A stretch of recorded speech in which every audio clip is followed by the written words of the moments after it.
Menyaksikan dialog Presiden Prabowo dengan pelaku ekonomi kemarin, saya terkagum-kagum bahwa pernyataan Prabowo bahwa beliau memiliki patriotisme dan kemudian dikatakan kalau dia belahlah apa dadanya, maka yang terbuka adalah merah putih.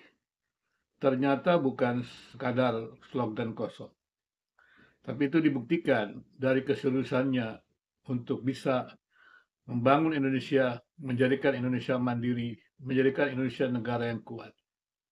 Dan yang lebih mengharukan adalah ungkapan-ungkapannya yang selalu berpihak kepada yang miskin. Ungkapan-ungkapannya yang selalu berpihak kepada buruh. Saya teringat dengan kata-kata dari Presiden Soekarno. Jikalau kita masih melihat pengemis di pinggir-pinggir jalan, maka sebenarnya kita sudah gagal membangun Indonesia. Kemerdekaan Indonesia direbut dengan susah payah, perjuangan darah dan perjuangan begitu banyak korban rakyat Indonesia, para pejuang Indonesia. Dan mereka rela mengorbankan itu demi masa depan generasi selanjutnya, demi masa depan bangsa yang mereka perjuangkan menjadi bangsa merdeka. Dan kemudian kita memetik hasil perjuangan tersebut. Maka itu ketika dinyatakan proklamasi kemerdekaan Indonesia, maka di sana juga dinyatakan bahwa tujuan daripada berdirinya negara Indonesia adalah menghadirkan negara yang sejahtera, negara adil dan makmur. Dan itu dilandasi dengan keyakinan bahwa kemerdekaan itu adalah sesuatu yang dianugerahi Tuhan dan semuanya harus mengusahakannya, atau lebih tepatnya kemerdekaan itu adalah sesuatu yang diberikan oleh Tuhan. Dan manusia Indonesia berjuang keras untuk bisa merampas, bisa merebut, bisa memiliki apa yang Tuhan berikan itu. Karena banyak penjajah atau orang-orang yang berusaha menjajah itu tidak menghormati Tuhan, tidak menghormati manusia. Maka manusia Indonesia yang percaya kepada Tuhan itu memperjuangkan kemerdekaannya. Maka dengan itu berilah negara Republik Indonesia. Dan keyakinan itulah yang membuat masyarakat Indonesia menyadari bahwa kalau kemerdekaan itu sesuatu yang menjadi milik kita yang kita perjuangan, yang dianugerahi, yang maha kuasa, maka manusia Indonesia, orang-orang Indonesia ini memproklamirkan diri bahwa manusia itu adalah manusia yang beradab, ya. Kemanusiaan yang adil dan beradab. Dan untuk itu, karena manusia itu adalah sama-sama beradab, sama-sama mulianya, maka harus hidup dalam persatuan dan kesatuan. Dan kemudian juga perbedaan-perbedaan itu tidak menjadi halangan untuk tetap bersatu. Maka musyawarah mufakat diproklamasikan, dideklarasikan oleh orang Indonesia untuk bisa mengambil sintesis dari banyak pemikiran-pemikiran yang beragam itu untuk mendapatkan pemikiran yang lebih baik untuk menghadirkan Indonesia yang sejahtera. Ini merupakan sesuatu yang penting sekali menurut saya. Dan kemudian disitulah perjuangan-perjuangan tersebut, perjuangan bersama itu, mereka bertekad atau para proklamator Indonesia itu, atau semua mereka yang hadir dalam usaha untuk menyatakan kemerdekaan Indonesia itu, memproklamirkan diri bahwa negara Indonesia itu hadir untuk membawa kesejahteraan bagi rakyat Indonesia, menciptakan negara adil dan makmur. Maka ketika saya melihat ataupun mendengarkan juga ungkapan-ungkapan, pernyataan-pernyataan Presiden Prabowo yang begitu bersemangat, bergairah, menurut saya itu merupakan melegakan semua rakyat Indonesia, melegakan kita semua. Di tengah-tengah persoalan, ya misalnya juga kebijakan tarif Trump, belum lagi ekonomi global yang mengalami goncangan, berarti juga kita juga mengalami goncangan. Di sini kita punya pemimpin yang mendorong kita, meyakinkan kita bahwa kita bisa bertahan, kita bisa terus maju, dan kita bukanlah negara ece-ece atau negara yang sekadar hadir. Sebagaimana Indonesia hadir dengan perjuangan para pejuang Indonesia, maka ketika saat ini kita menghadapi gelombang besar ya dari kebijakan tarif misalnya Amerika, bahkan juga kondisi ekonomi dunia yang tidak baik, maka atau tidak baik-baik saja, maka apa yang dikatakan Presiden Prabowo bahwa negara ini adalah milik kita semua. Itu sesuai yang dikatakan oleh Presiden Soekarno. Indonesia adalah satu untuk semua, semua untuk satu. Tidak ada orang di Indonesia ini, rakyat Indonesia yang numpang. Semuanya adalah memiliki Indonesia. Maka tidak ada alasan untuk kita semua tidak berjuang untuk memajukan Indonesia. Mereka-mereka yang pergi ke luar negeri mencari pekerjaan, ya karena memang kondisi yang saat ini mungkin pemerintah belum belum mampu mempersiapkan tenaga kerja. Mereka bisa untuk melakukan hal tersebut dan kemudian juga dengan semangat kebangsaan mereka bisa kembali kemudian membawa bidang-bidang pekerjaan yang mereka tekuni di luar negeri itu untuk kemudian juga bisa dibawa ke Indonesia untuk bisa memperluas lapangan kerja. Dan kita juga sudah lihat dalam dalam apa namanya diskusi Presiden Prabowo dengan para pelaku ekonomi. Yang utama adalah transparansi. Ini penting sekali. Bagaimana rakyat bisa tahu bahwa negara ini sedang berada dalam jalur yang benar? Bagaimana rakyat bisa tahu bahwa kita sedang menghadapi sebuah tantangan yang besar? Bagaimana rakyat bisa tahu bahwa kita mampu melewati tantangan yang besar itu? Bagaimana rakyat bisa tahu bahwa kita punya masa depan yang cerah? Dan itu semuanya perlu dipaparkan, perlu dijelaskan kepada masyarakat dengan media, sistem informasi yang begitu luas. Dan keberanian Presiden Prabowo untuk bisa dialog dengan para pelaku Indonesia secara live, ya, diliput oleh banyak media. Ini merupakan sebuah kemajuan yang besar. Ya. Artinya Presiden Prabowo memiliki niat baik. Ya, memang seorang yang patriotisme begitu. Niatnya hanyalah memajukan bangsa, memajukan Indonesia. Ya, tentunya bukan berarti beliau tidak punya kelemahan. Terlepas daripada kelemahan-kelemahan yang ada, kita semuanya harus mendukungnya supaya kelemahan-kelemahannya tertutupi dan kemudian kita bersama-sama membangun Indonesia yang kuat ini. Saya optimis ya dengan kalau melihat dari perjuangan Presiden Prabowo tersebut, ketika dia juga naik begitu, dia mencoba merangkul semua elemen bangsa.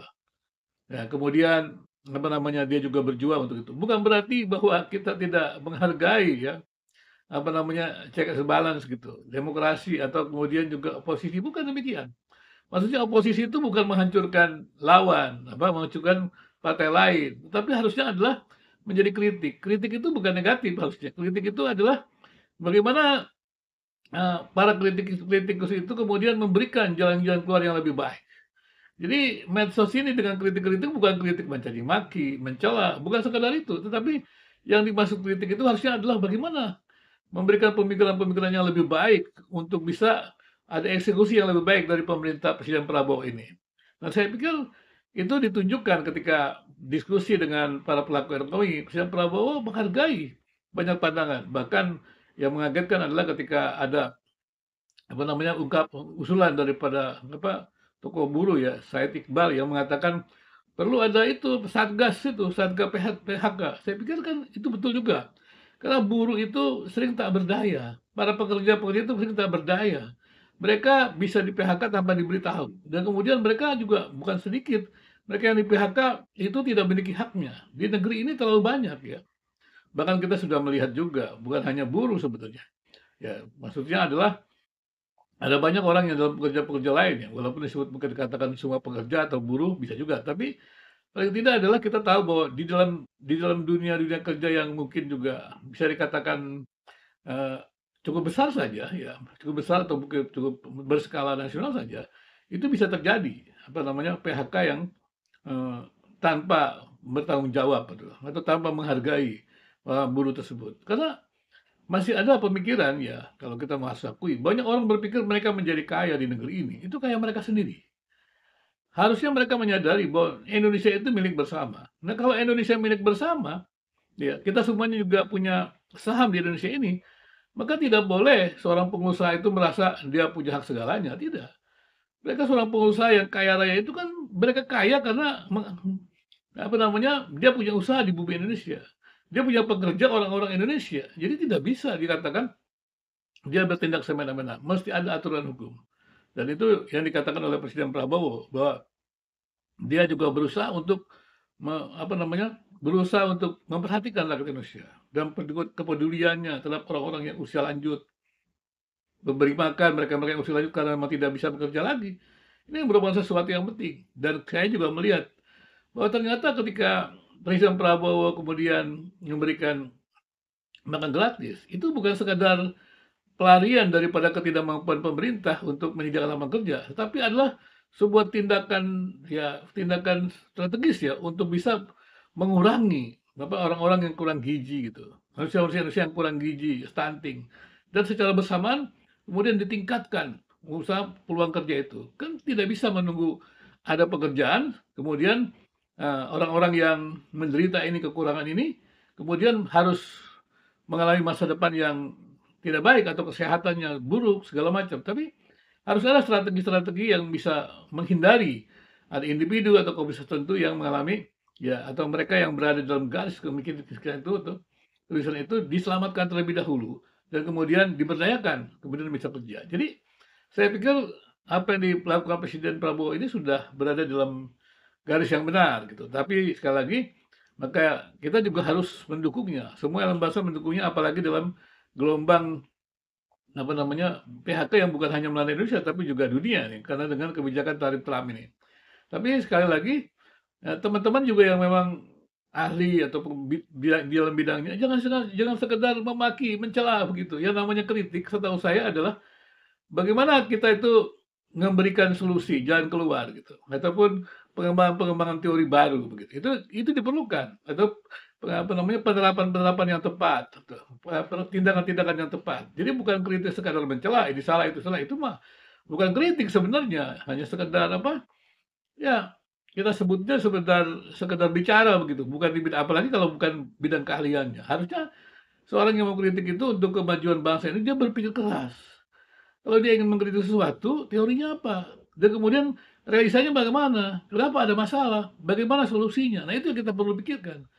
Jadi, kritik-kritik itu mesti bermuara kepada solusi, bukan menyerang pribadi atau menyerang orang, tapi juga memberikan solusi-solusi yang penting seperti itu. Jadi, kita berharap sekali lagi bahwa keterbukaan, transparansi pemerintah atau Presiden Prabowo ini bisa menjadi gerbang untuk menyatukan Indonesia, ya, yang itu sudah terbukti ketika Presiden Prabowo itu memenangkan pemilihan presiden, ada banyak partai yang mendukungnya. Dan kemudian semangat ini kita berharapkan juga bisa menarik seluruh rakyat Indonesia. Apalagi keterbukaannya Presiden Prabowo bukan hanya untuk ekonomi dan juga kesediaannya untuk bicara kepada media, ya, pers, insan pers. Sehingga dengan demikian ini merupakan sebuah bukti bahwa Presiden Prabowo menunjukkan transparansinya. Transparansi itu sangat penting, bukan hanya akuntabilitas, tapi transparansinya.